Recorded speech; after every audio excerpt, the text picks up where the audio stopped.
I think it's probably better that you continue to work. And I don't just mean talk therapy. I didn't know about cancer trials or immunotherapies. What I did know, though, was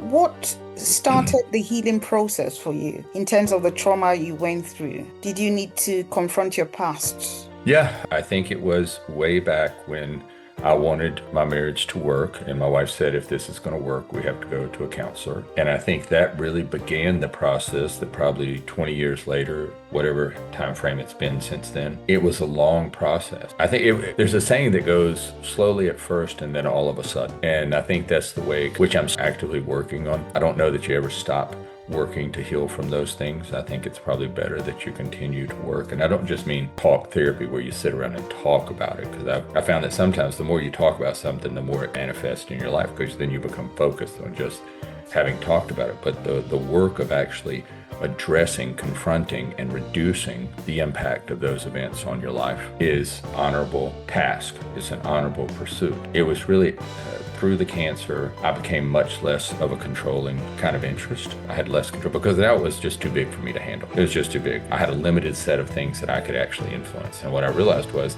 I could influence decisions. I wasn't going to give me the chemotherapy. I wasn't the oncologist. I wasn't my family physician who told me all these things to do. I didn't know about cancer trials or immunotherapies. What I did know, though, was I had the choice to remain open-minded. I had the choice to be curious about it. I had the choice to want to live. I had the choice whether I trusted a doctor or whether I didn't, or whether I went and did my own research and then came back. So I started to realize that the only choices I really had were the choices about me, how I was going to respond or react to things. And so that began, and then when my son's passing, for me, and I think my wife and his siblings, when you lose a child, the pressure of that it'll find every weak spot in your mentally and spiritually. It'll find every weak spot. And so that event forced a much more aggressive kind of processing to get through it. And through that work, I was able to go back and confront a lot of the things, deeply confront a lot of these things that I thought weren't affecting me, and I realized they were. So I would say it was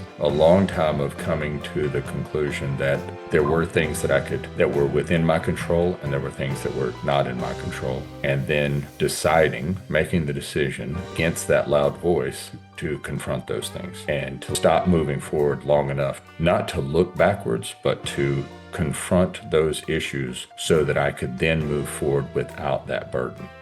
Be safe and be positive. And don't forget to check out our social media handles. Thank you. Bye for now.